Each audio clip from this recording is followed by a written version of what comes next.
years ago, from my research, I'm convinced it's much more serious than that. It's more than a loose-knit network. It is a conspiracy. In 1784, a copy of this document was sent to the Illuminists Weishaupt and delegated to foment the French Revolution. Mean the Illuminati was responsible for the French Revolution? Yes, absolutely. The courier was struck dead by lightning as he rode through Ratisbon on his way from Frankfurt to Paris. What about a little divine intervention there, huh? The police found the subversive documents on his body and turned them over to the proper government authorities. After careful study of the plot, the Bavarian government ordered the police to raid Weishaupt's newly organized lodges of the Grand Orient and the homes of some of the most influential associates, including the castle of Baron Basen-Sonderdorf. Additional evidence was thus obtained, convinced the authorities that documents were a genuine copy of a conspiracy by which the Synagogue of Satan had controlled the Illuminati at the top, planned to use wars and revolutions to bring about the establishment of one kind or another of a one-world government, the powers of which they intended to usurp as soon as it was established. In 1785, the Bavarian government outlawed the Illuminati and closed the lodges of the Grand Orient. In 1786, they published the details of the conspiracy. The new order of the world, our enterprise is now a success. He said these blind slaves say they are free and highly educated, even as they march behind, notice this word, signs. Have you ever taken time to analyze a sign or a billboard or a logo?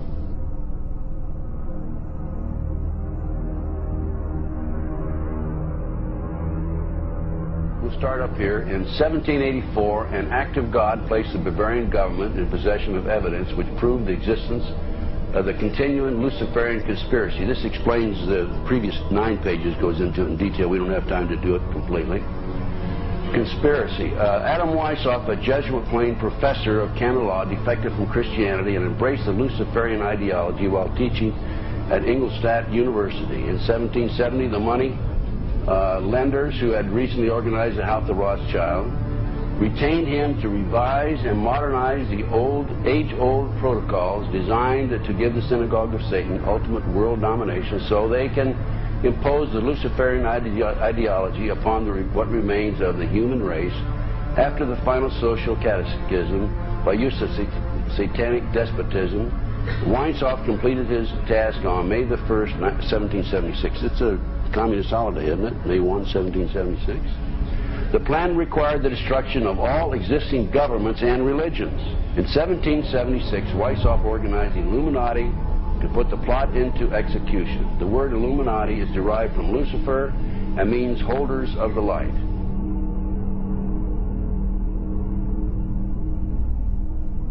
Weishaupt's revised plan required his Illuminati to do the following things to help them accomplish their purpose. 1. Use monetary and sex bribery to obtain control of people already occupying positions in high places in the various levels of all governments and other fields of human endeavor. Once an influential person had fallen for the lies, deceits, and temptations of the Illuminati, they were to be held in bondage by application of political and other forms of blackmail and threats of financial ruin, public exposure, and physical harm, and even death to themselves and their loved ones. Number 12. Told those present that they must use their wealth to have candidates chosen to public office who would be obedient to their demands and would be used as pawns in the game by the men behind the scenes. The advisors will have been bred, reared, and trained from childhood to rule the affairs of the world. Number 13, control the press. Number 16, infiltrate into the secret Freemasonry to be used for their purposes. That's been documented many times. Number 17, expound the value of systematic deception, use high-sounding slogans and phrases, and advocate lavish promises to the masses, even though they cannot be kept. I will not forget the wound to our country and those who inflicted it. I will not yield.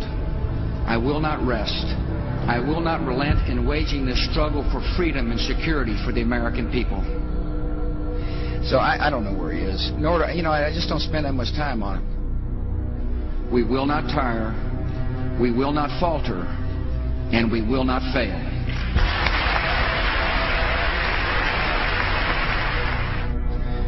Terror is bigger than one person. And I remember he was telling me how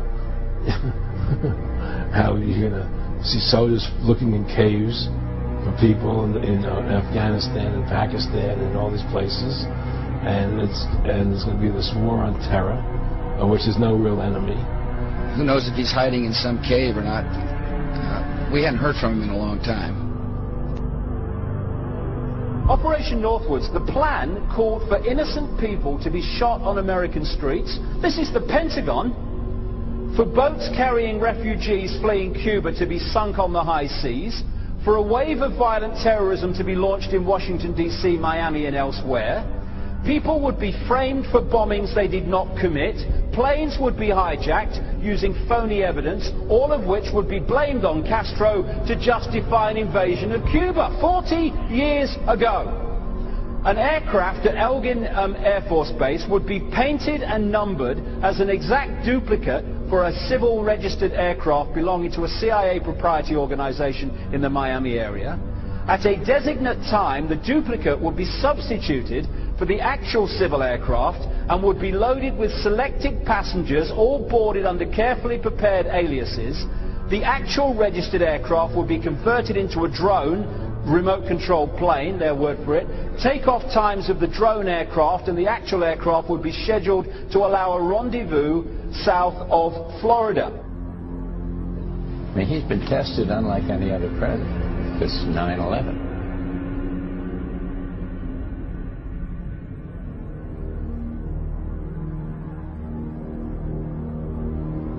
We have in this past year made great progress in ending the long era of conflict and Cold War. We have before us the opportunity to forge for ourselves and for future generations a new world order, a world where the rule of law, not the law of the jungle, governs the conduct of nations. When we are successful, and we will be.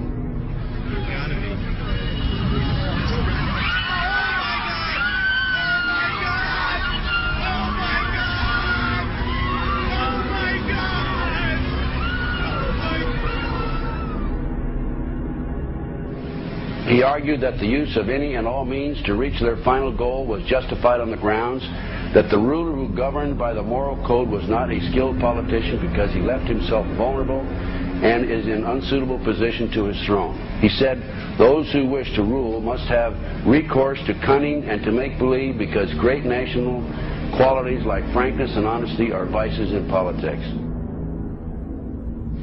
Fellow citizens will meet violence with patient justice, assured of the rightness of our cause, and confident of the victories to come.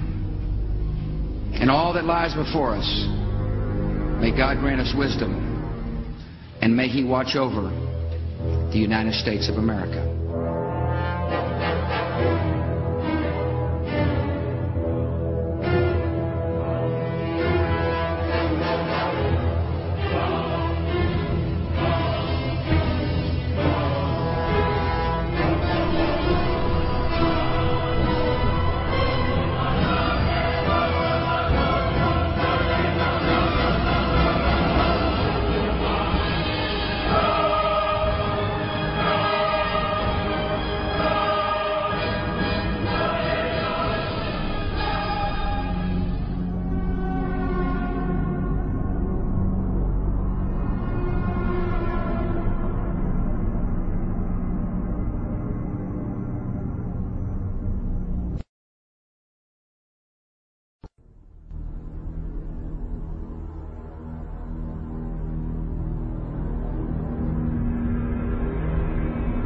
Union Banking Corporation was liquidated by the U.S. government, and Prescott Bush received $1.5 million for his holdings in his Nazi business, and that was the beginning of the Bush family fortune for all intents and purposes.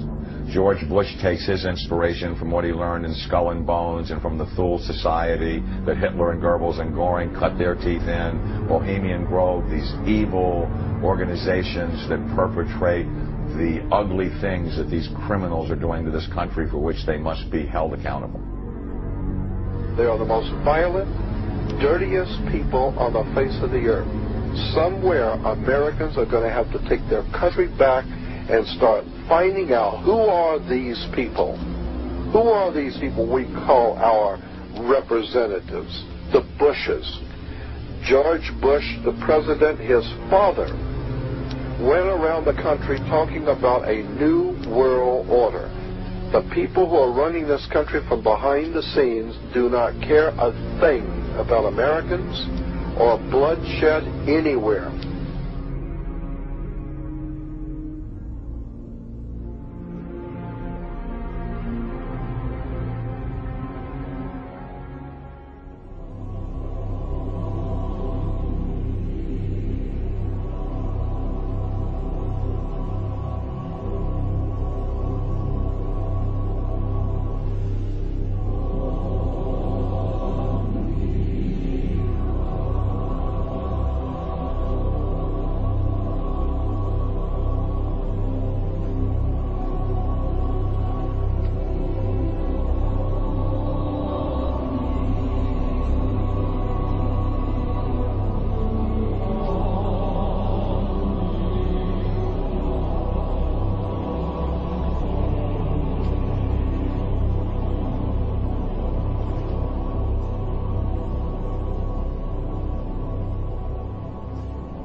You were both in Skull and Bones, the secret society.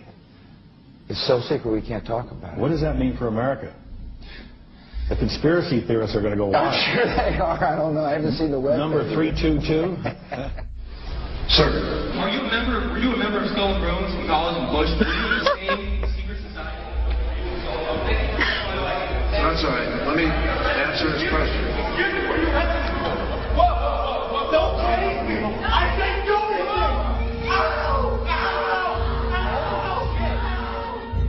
And what you're looking at here, staggeringly, is a group of people, some of the most famous people in America, in long gowns. Behind them there, you see a 40-foot stone owl. And there's the fire between them, next to the lake at Bohemian Grove. Now, one might wonder, understandably, why the people that run the banking, political, economic system and the media in America should be dressed in long robes doing a ceremony to a 40-foot stone owl. I think we should be told. No doubt you'll be hearing about all the differences between John Kerry and George W. Bush. But we've discovered they do have something in common. During their respective college days at Yale, they both belonged to a group called Skull and Bones. He's come pretty close. She was part of a team that successfully recorded part of the initiation ceremony that takes place in the tomb's courtyard. Okay, you have the doorway here. Yeah. Okay, then to the right you have a hedge, and then you have an evergreen tree. If you follow that line straight back, the courtyard's in there. Ah, okay. So that's where they have the ceremonies in the outdoor part of it. Part of it was indoor, so we only got to see the outdoor part. Right. We only got to and to listen to the outdoor part. God only knows what went on indoors. And what did you hear? What was it you know? You managed to get this unique it was disgusting. It was gross. I mean, they were pretending to murder people. What was the tone of it, though? Was it jokey? Or was it quite no, it wasn't jokey at all. It was sick. It's about the only thing to describe it. It was sick.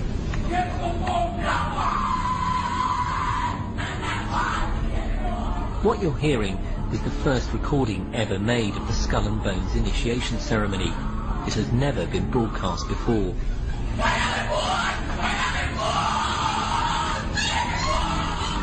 15 new members of the club are being introduced into the macabre rituals of Skull and Bones by the senior students who are about to graduate.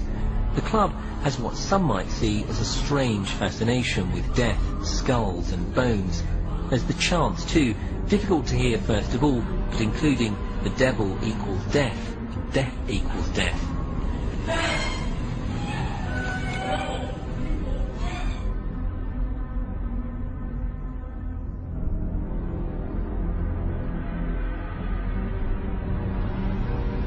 But when you get into a secret society of spirit worshippers, then, and especially when you're invited there by the direction of the higher-ups in the spirit world, you never get out of there alive.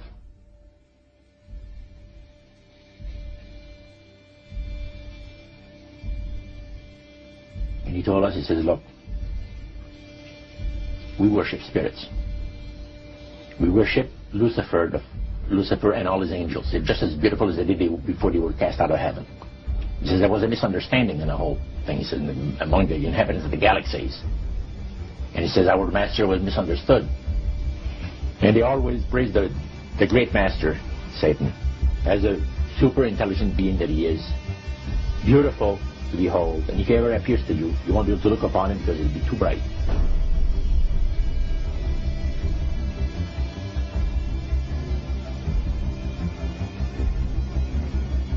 What have Herbert Hoover, Art Linkletter, Jack London, and Richard Nixon all had in common?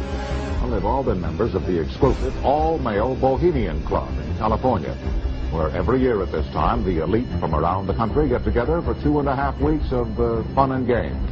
Among its members are businessmen like Leonard Firestone and Edgar Kaiser, and political figures like Gerald Ford, Henry Kissinger, William French Smith, and George Shultz. President Reagan, Vice President Bush, and Defense Secretary Weinberger are members of other camps. Richard Nixon is a Bohemian, and so are high-ranking executives of such companies as Eastern Airlines, Standard Oil of Indiana, and Bank of America. Privacy is one of the Grove's most cherished virtues. Members may not photograph, record, speak, or write about activities at the retreat. While many public officials are Grove members, the press is a distinctly unwelcome guest. We're from ABC News. Well, get back there. Get back there. Can we talk to somebody in the... Get back there.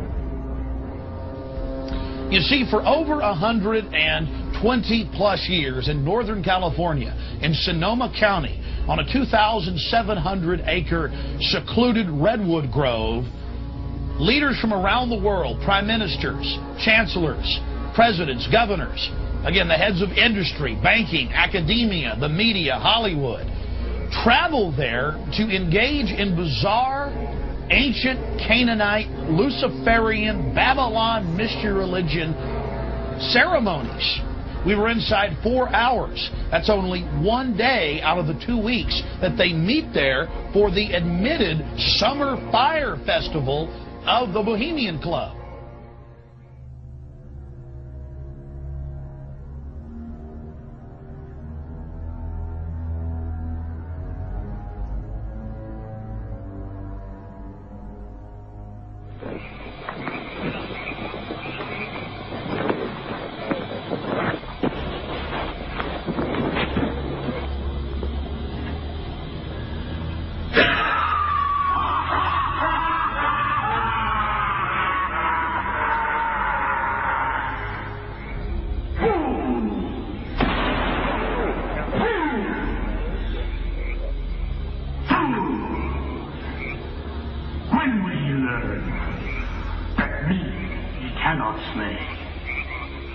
Year after year, he burned me in this room, lifting your puny shouts of triumph to the stars. But when again, he turned your faces to the marketplace, do ye not find me waiting as of old?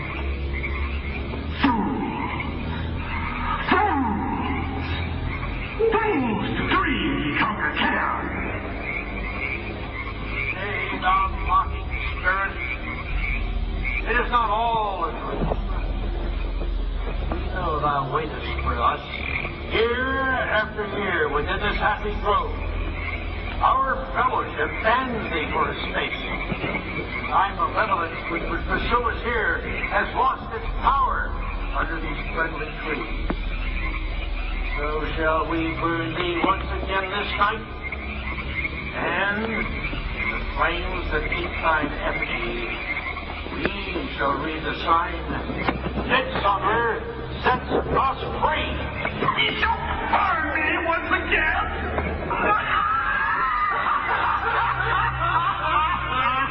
Now but these slaves, which hither ye have brought from regions where I reign, ye fools and priests, I spit upon your fire. Hail, fellowship's eternal flame. Once again, midsummer sets us free.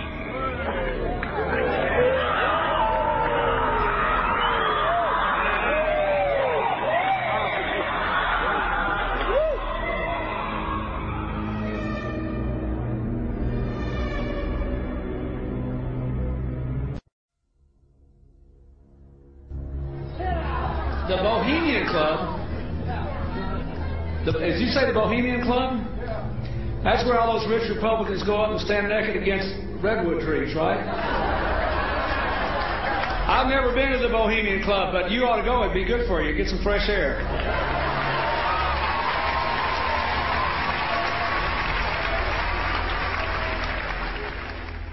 One last question.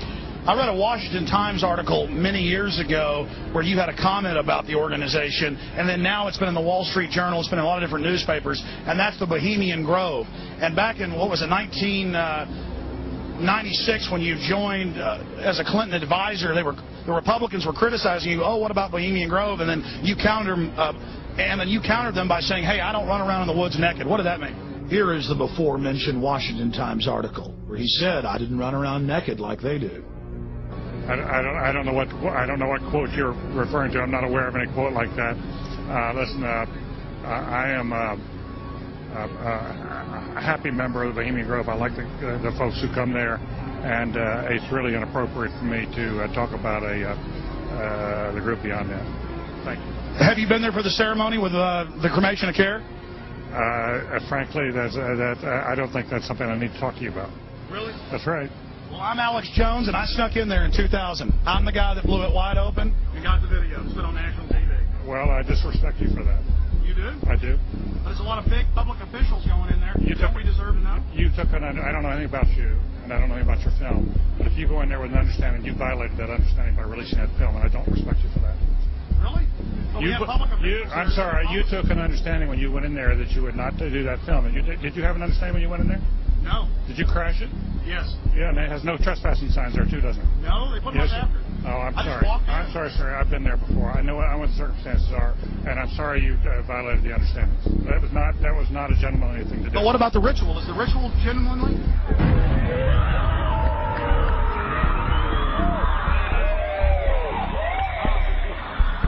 Sir, everything. I don't owe you this comment. This is what's called ambush journalism, and I disrespect you for that as well. So thank you and goodbye. The ritual? Let's leave your damn business.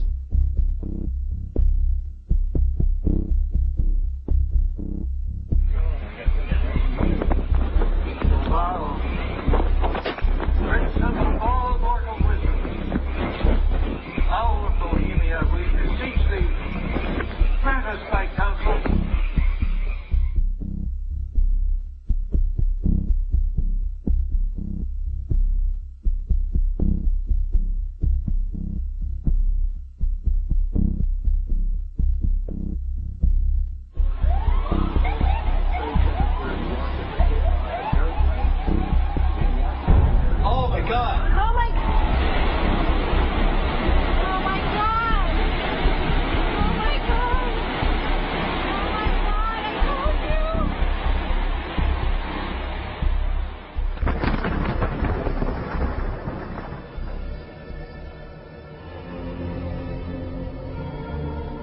Today our nation saw evil, the very worst of human nature.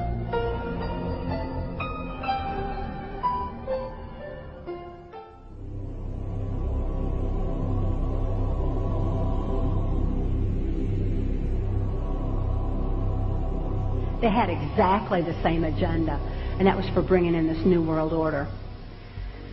I heard George Bush talking at that time. He was talking to Bill Clinton, and I've since photographically recorded it and wrote it verbatim in our book. that when the American people became disillusioned with Republicans leading them into the New World Order, that Bill Clinton, as a Democrat, was going to be put into the office of president. This was decided in 1984. Actually, I'd heard about it even prior to that. But that, as of 1984, they were already discussing it as an absolute fact.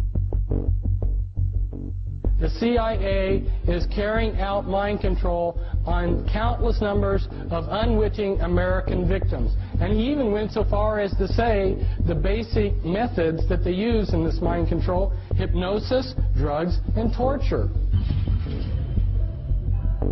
Three parts policy that they had adopted there. The second one was to find a way of being able to get total control of people's minds.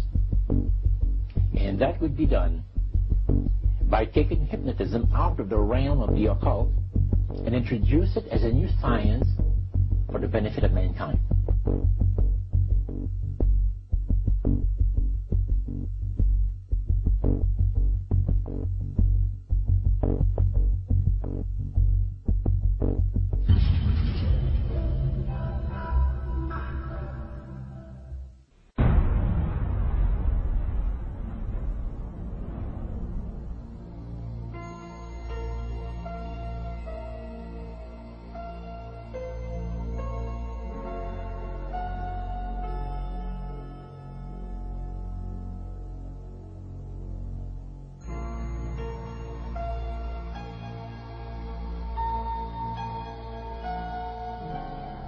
Reflecting a policy of genocide either against the Tibetan people themselves or against their culture.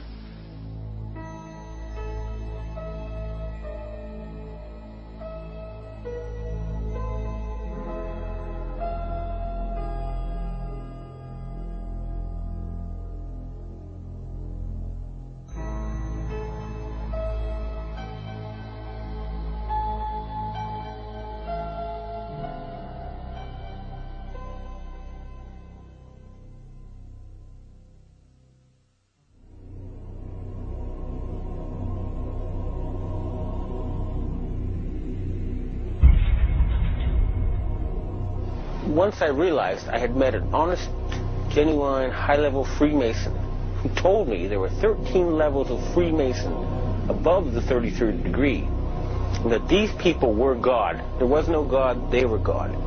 So I asked them about their plans to kill people, and they said, yes, there are too many people on the planet. We need to get rid of several billion, and war doesn't seem to work, so we're going to use disease and starvation.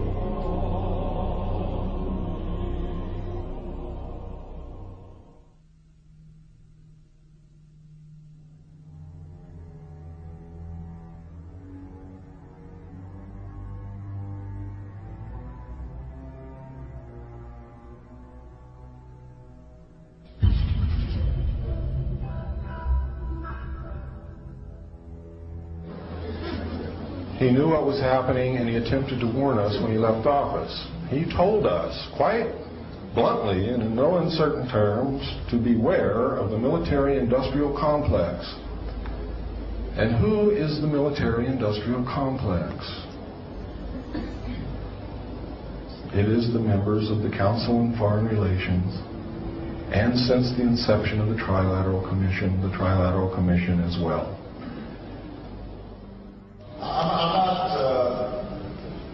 The Council on Foreign Relations, I don't know if I'm an official member. I spoke there before. It basically is just a forum where a bunch of people talk about foreign policy.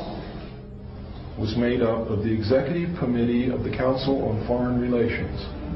Now, it is extremely significant that you understand that the first 6 members from the government, along with President Eisenhower, were also members and longtime members of the Council on Foreign Relations. They believed in that organization. They believed in its goals, which was one world government.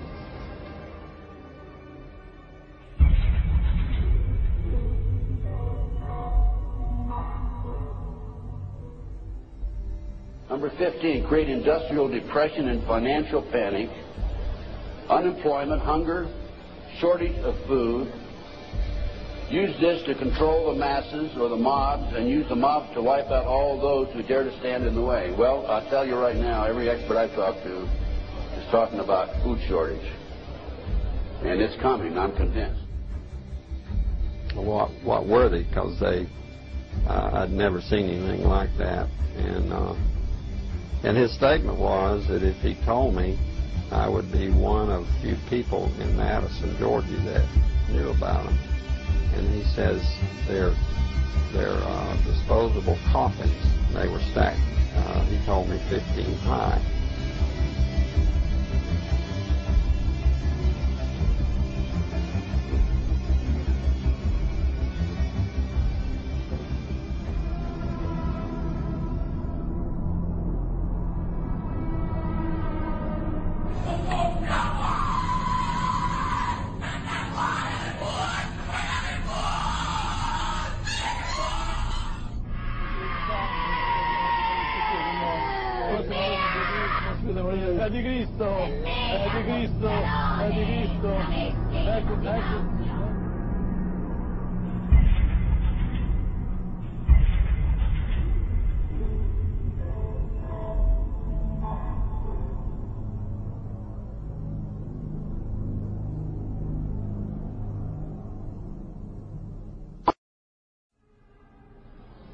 One of the driving forces behind this movement, the Illuminati, is the satanic cult movement in this country today.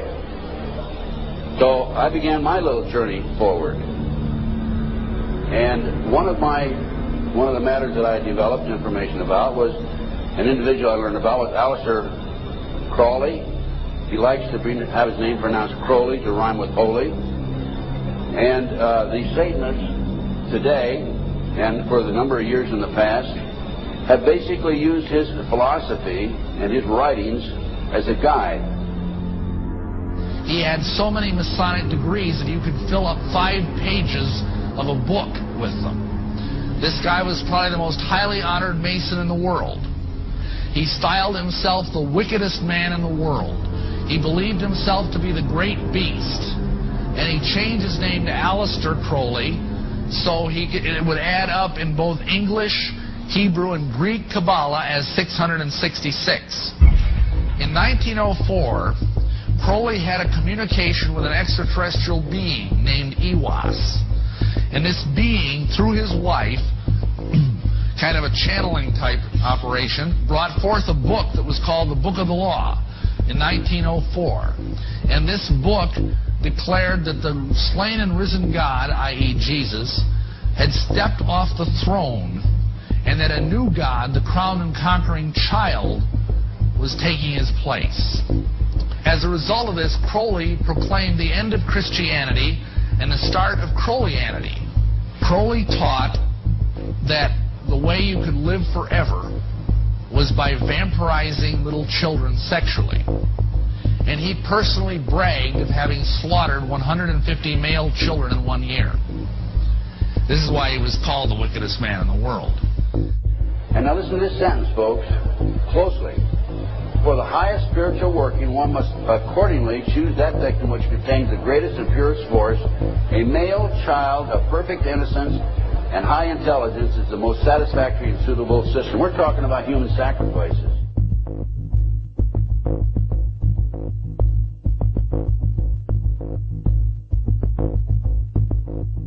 And they'd also drug them up, and they'd take a sacrificial knife and they'd start from the chest and move all the way down to your abdomen. And then that's how they sacrificed, and they'd collect the blood and they'd drink it. When the mid-September through mid-November, they sacrificed babies, and nothing but babies, because they need the pure blood of the untainted children. And I didn't understand what it was like. I can't believe I'm seeing this every year of my life. I've experienced that, and that was the hardest part for me. It's like hearing those babies literally scream and cry, and then seeing their blood flow. was taken to a basement. He was crucified alive. First he was skinned. Why is it that no one knows this? Because there's Satanists in the police force and also in the government, the army. They're everywhere. They're even on the council of the representatives of the United States also. And they're silenced because this is not being exposed because they don't want it to be exposed. Because they're really good at lying and hiding things. Rebecca, what happens to the people that want to come out of Satanism? They get killed.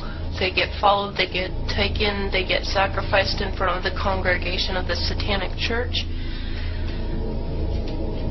Why? Because they know too much information about the Satanists and who their names and places of where they keep the people underground, and they just know too much information. It's like being in a gang or in a mafia. You don't get out alive without consequences.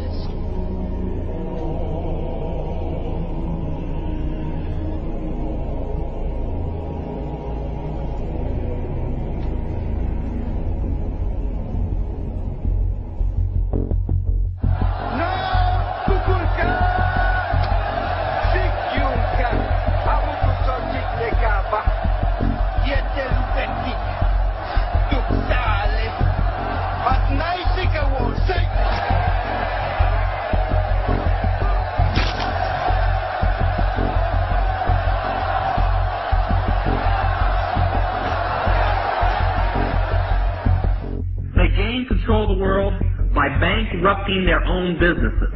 The Illuminati owns most, I would say 99 9/10 of the stores that you walk into and shop and the gas stations you go to. And they are going to destroy them on purpose. And the idea of taking over is to bankrupt the whole world where nothing is of any value and the currency does not exist anywhere, and then come back and solve all the problems.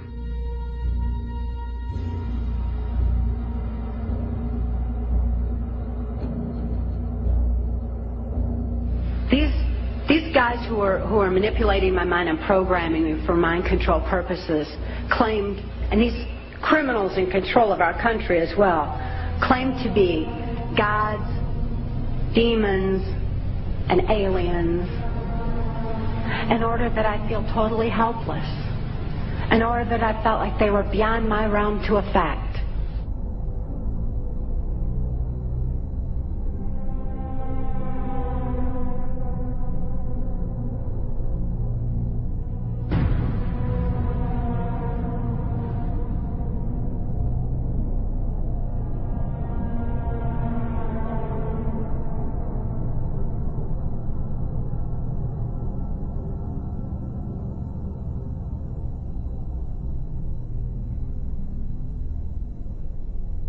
Why do they keep the aliens in a Faraday-shielded environment? Because they have a tendency to disappear right through walls.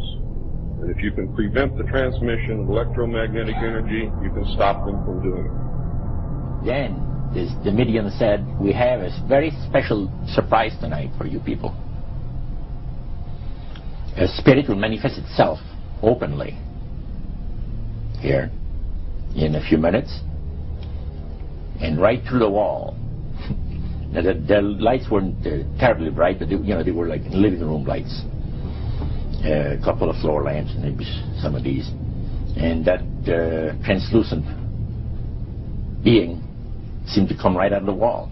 How did you feel right at that moment? It's almost like my heart stopped a little bit. Very weird feeling. It was a lady in a beautiful evening gown, swirling. And she said to Mary, "My dear sister, you are so wonderful to have asked for me."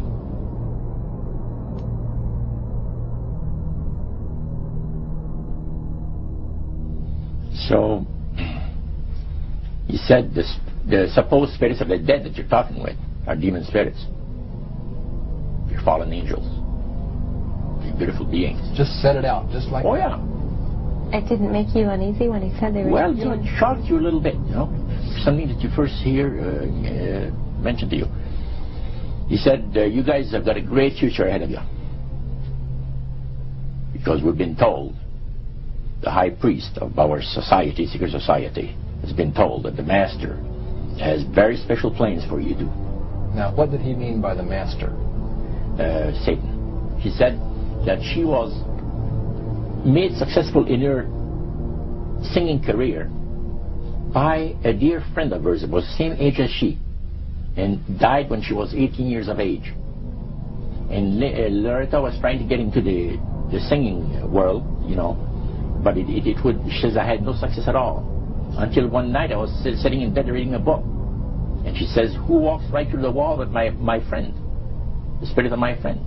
And she says, Loretta, I'm going to make you a very famous person in singing Western country music, and I will be with you all the time. She said, her voice went through me, the power. See? And you saw this in a television documentary? Yeah. This was, I believe, 1976 it took place. Now, the priest explained that when people believe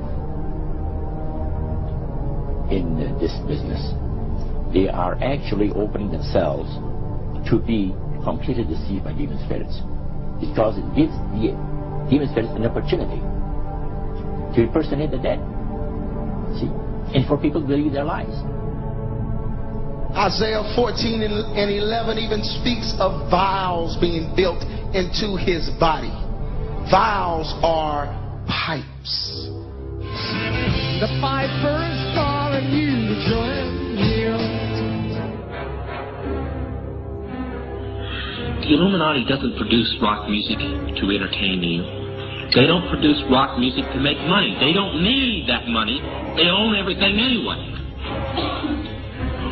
They do it to put demonic influence in your life.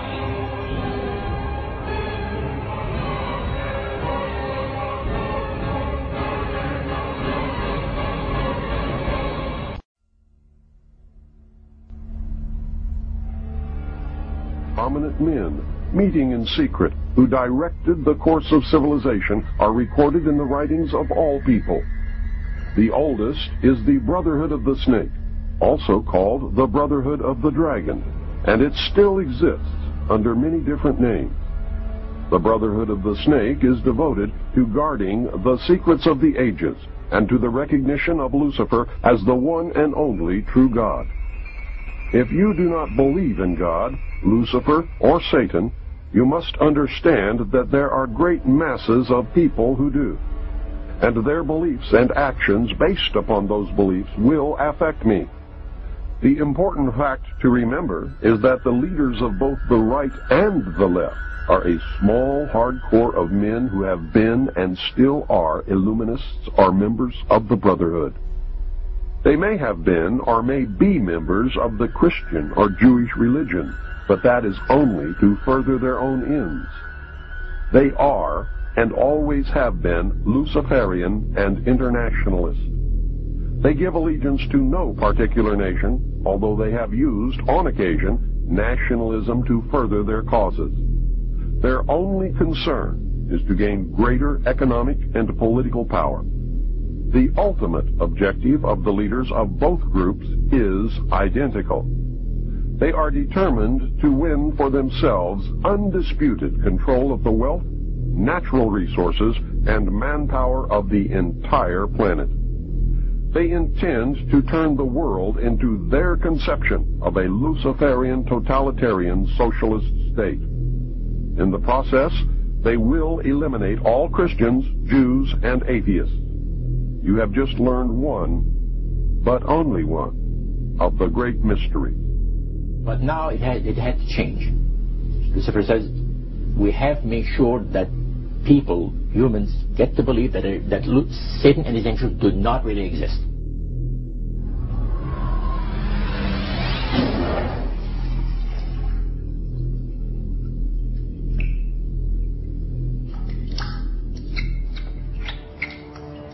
That's what they're trying to do. They're trying to disconnect us from multidimensional infinity so that we don't see the world from that perspective, and therefore see through the illusion and see through the nonsense and see through the lies.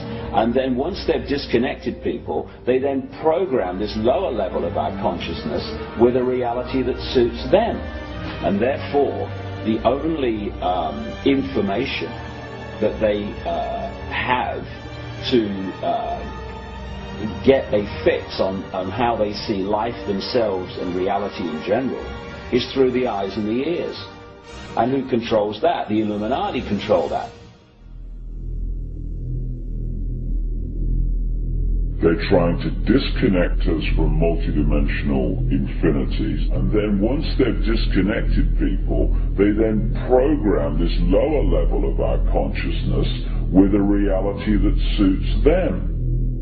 If there's a reality out there pertaining to any alien influence, we need to sort out the government misinformation and disinformation and mind manipulation techniques that they're using. I know for a fact that the plan is to make all of us feel totally helpless, that what's happening is beyond our realm to affect because we've been taken over by aliens, that our Independence Day is dawning. So beware of that.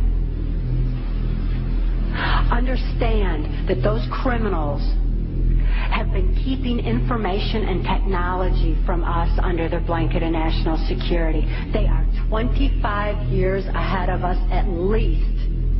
They're way ahead. So when they say, it's aliens, and they show us some incredible technology, don't fall into the trap of feeling totally helpless, that this is beyond our realm to affect. Superstition begins where knowledge leaves off. And they have been keeping knowledge from us for a long time. People have all kinds of belief systems. And I'm sure each and every one of you has various and different belief systems as well. I'm not saying that there's no such thing as aliens. That would be foolish of me to even say anything like that at all. But what I am saying is that it was my experience that these were people claiming to be aliens. Some people in this world are about to destroy the sovereignty of nations, take away our Bill of Rights. The UFO thing is integrally tied into this in some way. I'm not exactly sure how, but if extraterrestrials are real, then they're controlling everything, believe me.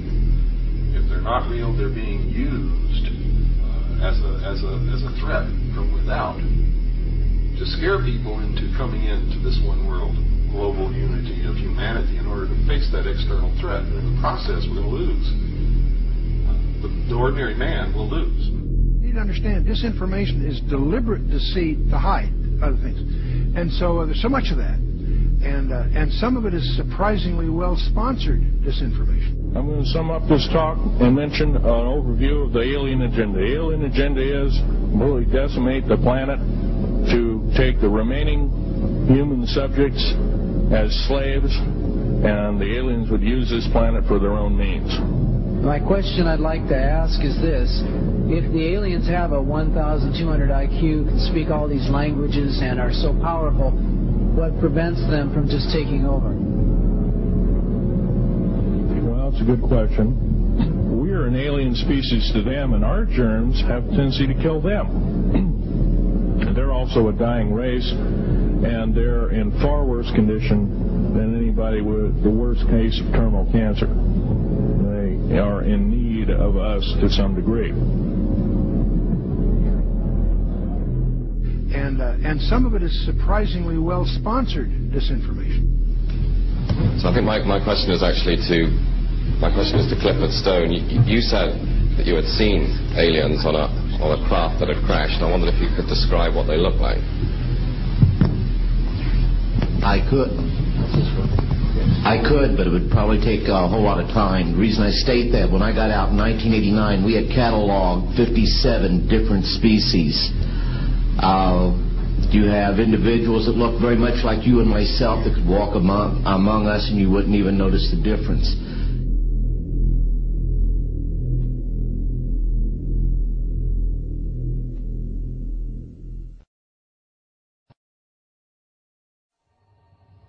The situation is that you have various types of what we normally call grays. We didn't call them grays in the military, but you had at least 3 types of the grays. You had some that were much taller than we were. The unique thing that I'd like to point out for the most part is that the entities that we did catalog were in fact humanoid. Now this created a situation where the scientific community was trying to figure out why that would be the case, because you would expect that if life evolved on other planets, that they would take on some type of other being, so to speak, not necessarily look humanoid or be bipedal such as we are. But apparently we got quite a few of the species out there that are humanoid in appearance, and that creates a question that yet has to be answered by science.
Does that explain some of the visual glances of these things?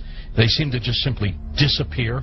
They're gone. Exactly. I mean, they're appearing out of nowhere and then disappearing right in front of people. And that's why scientists who have no axes to grind, they just say that it doesn't make that much sense. And also, if they're just trying to observe us, to take account of what we're doing on Earth, I mean, after a while, after so many months or years or centuries, it kind of gets old. They either would take us over, or they've already discovered all the information they need to know about Earthlings, and so they're just going to take us over or make first contact and just sort of do what they need to do next. To endlessly observe us, it doesn't make any sense.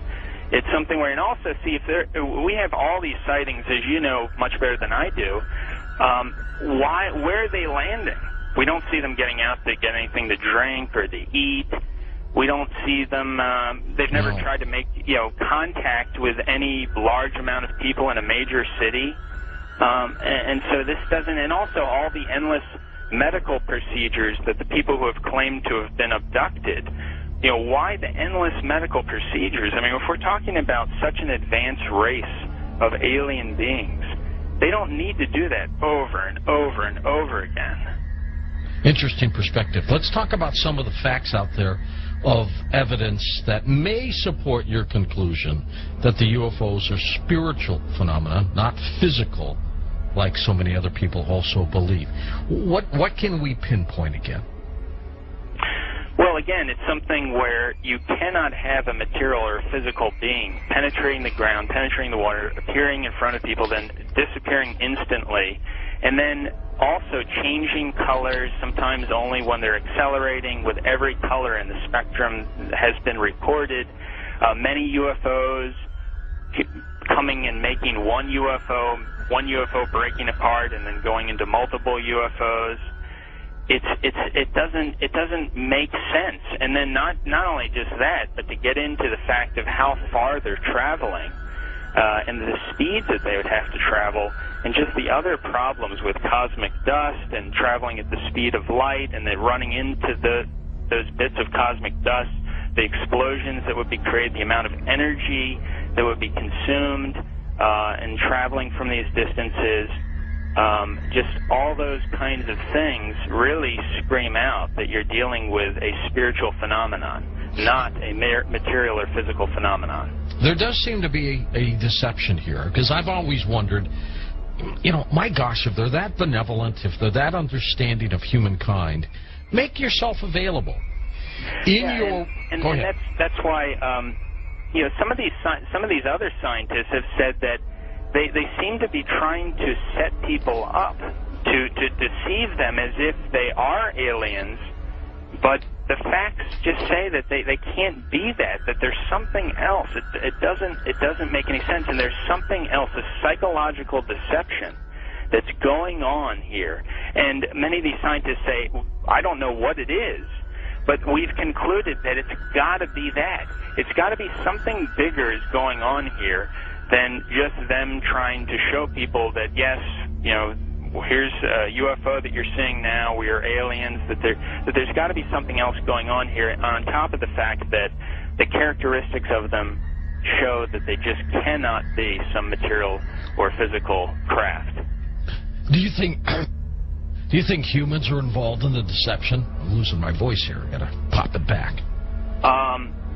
As far as I think there have been deliberate hoaxes that have been perpetrated. And, it's an interesting statement. I mean, there are many that could be quoted.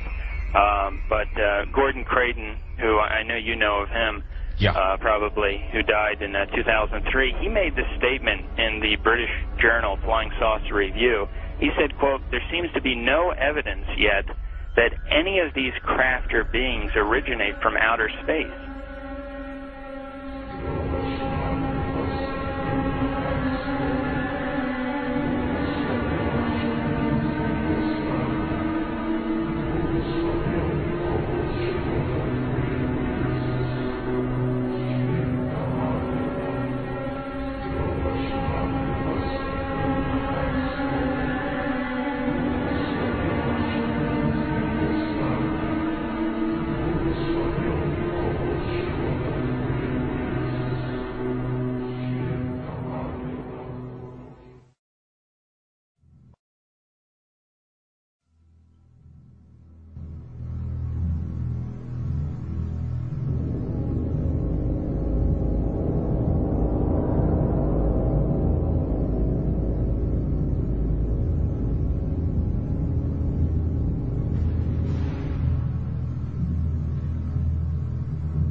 They appear to have the ability to materialize and dematerialize without a trace.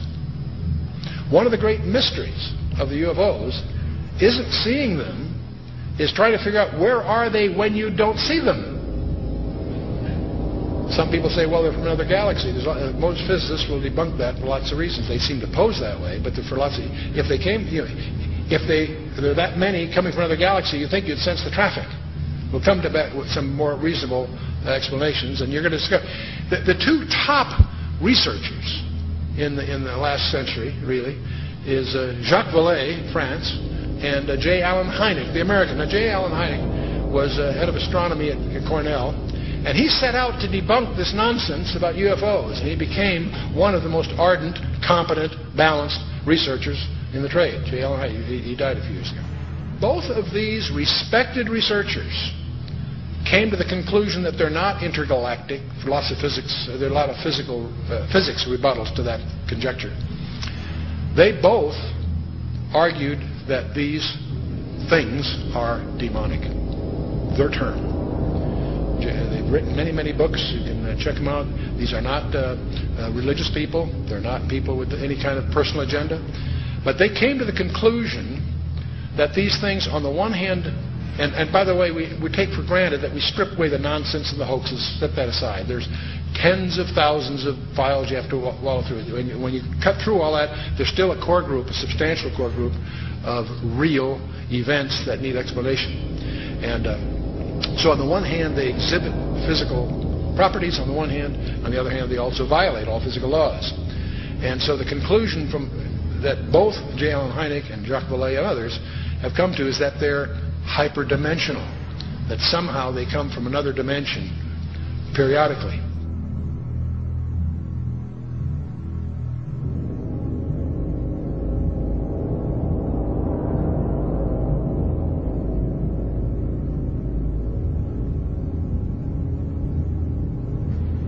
But both of them came to the conclusion that these creatures are hyperdimensional. They're not from some other galaxy.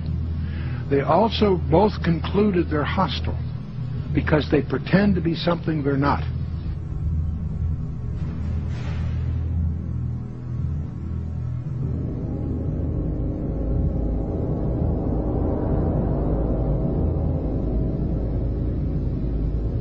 You guys getting the image?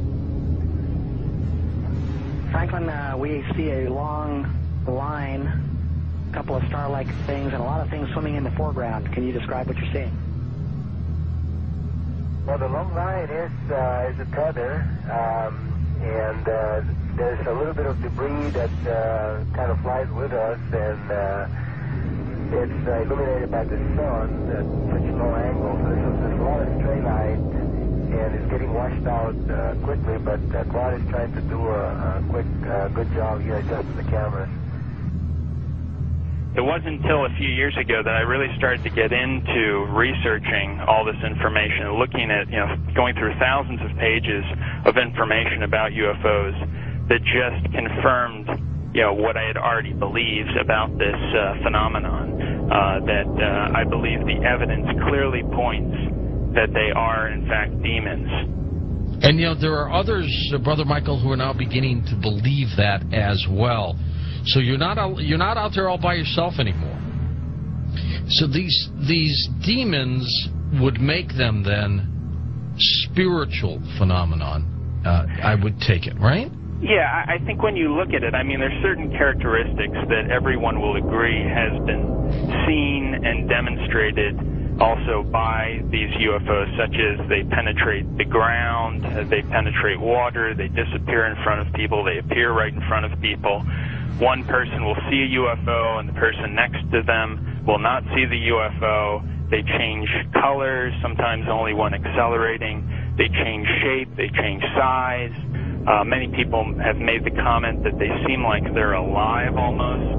And so these are all characteristics of something that's not a physical or material being or construction. It's got to be something that's a spiritual phenomenon with those kinds of characteristics.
somewhere between 1 and 3%, various polls agree, somewhere between 1 and 3% of Americans claim that they have had an abduction experience. That's over 5 million people, or in that neighborhood. Not a few thousand deranged people, not a few, disaffected. This is, we'll talk a little more about this. This is a very, very disturbing phenomenon in the counseling profession. Now, part of the problem of the UFOs is they have some paradoxical behavior. On the one hand, they're seen by multiple competent witnesses. They are plotted on radar, sometimes multiple radars simultaneously. They leave tangible traces on the ground, sometimes radiation, evidence of burning and other things. So they are apparently real in the sense of being physical, on the one hand. There are photographs. Sometimes they show up on photographs, sometimes they don't. But here's the problem. While they seem to be tangible on the one hand, they exhibit behavior that can't possibly be physical. They can go in excess of 6,000 miles per hour without sonic booms. What on earth does that mean? I'd like to know how they do that trick. They've been plotted making right-angle turns at over 16,000 miles an hour. That defies the laws of physics. That's perhaps the most disturbing thing of all, they appear to have the ability to materialize and dematerialize without a trace. In his book, Secrets of the UFOs, ufologist Don Elkins made the following observation. I have found that some people can achieve the contact phenomenon simply by being hypnotized, and the same general message permeates over 90% of the millions of words received by thousands of people around the world. No one knows what hypnosis is. No one knows what goes on in the mind. It's an altered state of consciousness like yogis and witch doctors have been practicing.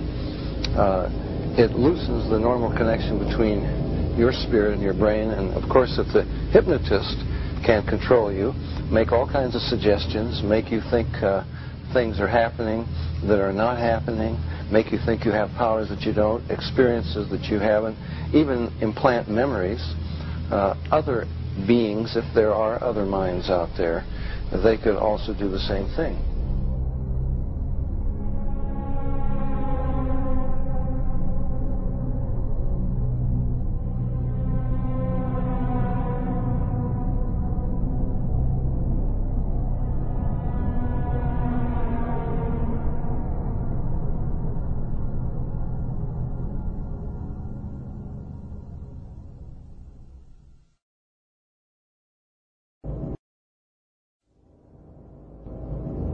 Interesting is that there was a huge satanic ritual that was performed on the very spot where Area 51 happened by this Jack Parsons, and in which they had this magical ceremony called Babylon Working, and it was designed by Aleister Crowley, who is a Satanist who called himself the B666. Yes. And the purpose of this series of magical ceremonies, which was performed on the spot of Area 51, where it's now located, was to unseal an interdimensional gateway, they said. And so this, they hoped, would allow other entities known as the, quote, old ones, access to our space-time continuum.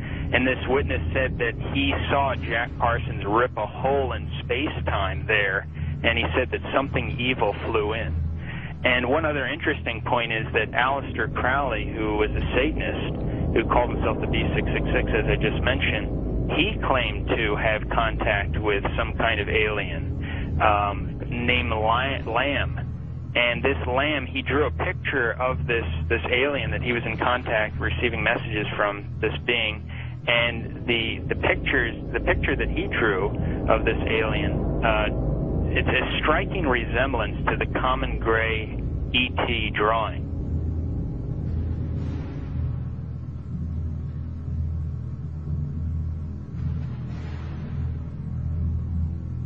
And obviously they have the secret base there where advanced aircraft is being tested. And so it's not one or the other, it's actually both.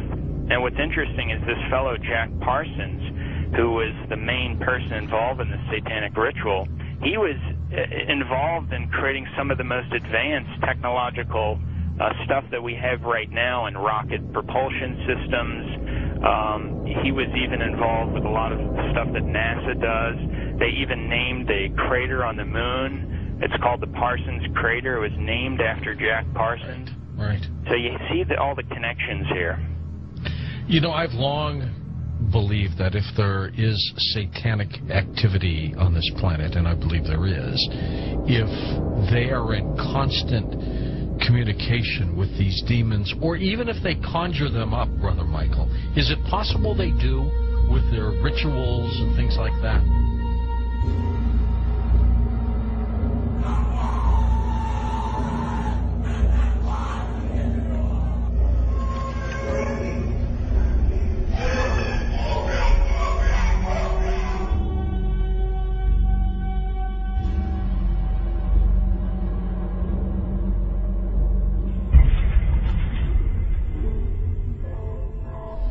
The chief advisor to Queen Elizabeth I, Sir John Dee, he was a Kabbalistic black magician.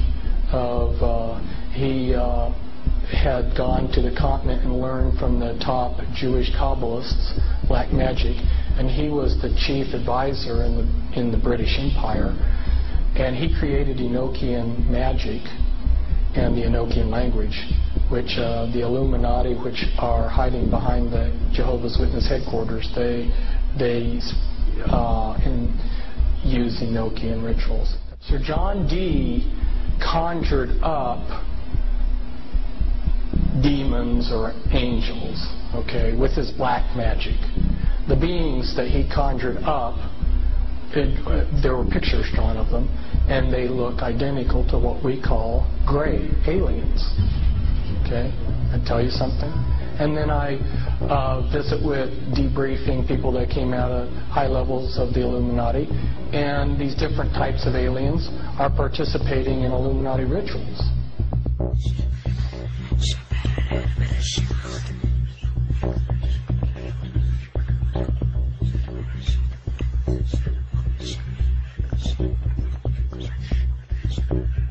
Oh man, I don't know where to start. They're gonna they'll triangulate on this position really soon. You can't spend a lot of time on the phone, so give us something quick. Okay, okay, what we're thinking of as aliens are they're extra dimensional beings that an earlier precursor of the space program made contact with. They are not what they claim to be. They have infiltrated a lot of aspects of the military establishment, particularly the Area 51. The disasters that are coming, the military, I'm sorry, the government knows about them, and there's a lot of safe areas in this world that they could begin moving the population to now aren't. But they're not doing anything. They are not. They want the major population centers wiped out so that the few that are left will be more easily controllable. Discharge.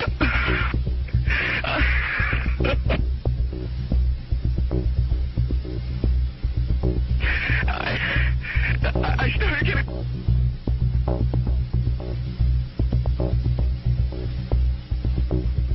In some way, something knocked us off the air, and we're on a backup system now. Is it government or... I don't know. It has to be something, though. Well, did you hear... Now, you tell me because you were listening. That was awful strange. There was a really weird guy on the air when it went off? Yeah. Hello? You didn't disconnect me before, did you?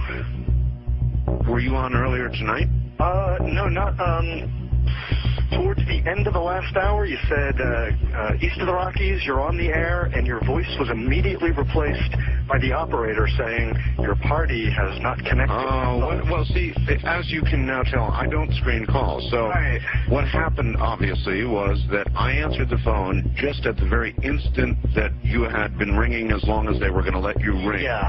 And so that occurs, obviously. Sometimes I go to a line and it's dead and nobody's there, and that's what's happened. You know, we just were on the cusp there. Anyway, I'm glad you made it back through. Yeah, you got all my paranoia buttons running. I always get very nervous when I call you. I'm Brian. I hung up on you last week. Oh, I see. And I just figured, damn the torpedoes. I'll just do this and let the chips fall where they will. All right. Everybody, I am the Area 51 caller. That's my statement, and let you or whatever tear it apart. You claim you're the Area 51? I am the man. How do you account for the fact, Area 51 caller, that part of the way through your spiel, the satellite went down? I have no idea, and it scared the heebie-jeebies out of me that night. I've called a number of times on your specialty line nights doing different kind of wacky characters, and I didn't know what you wanted me to do. I knew it was very difficult for me to prove to you, but I just thank you for your patience in dealing with me up to this time. All right.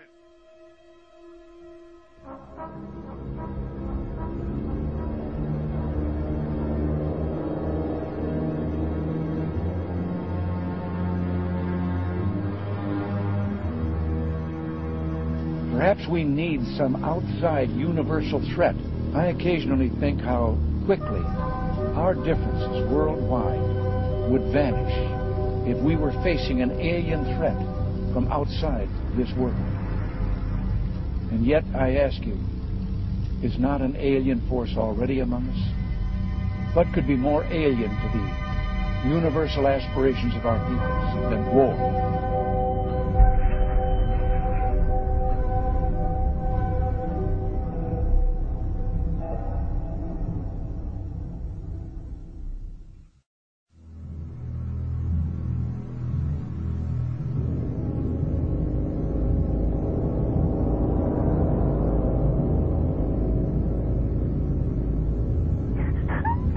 I pray that her mind may be opened to her.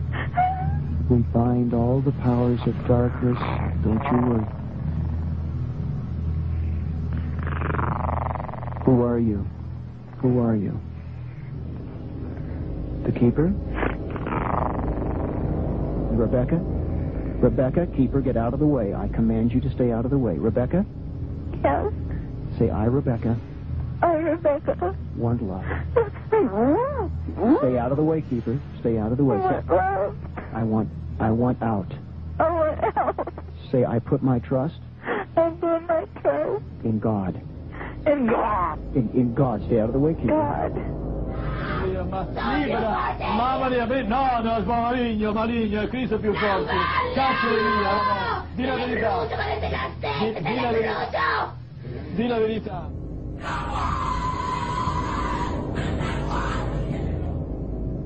So what they're doing, in effect, is using the secret society network they've set up to manipulate these bodies into power, but in doing so, they're putting themselves into power because they're controlling the mental and emotional processes of these vehicles.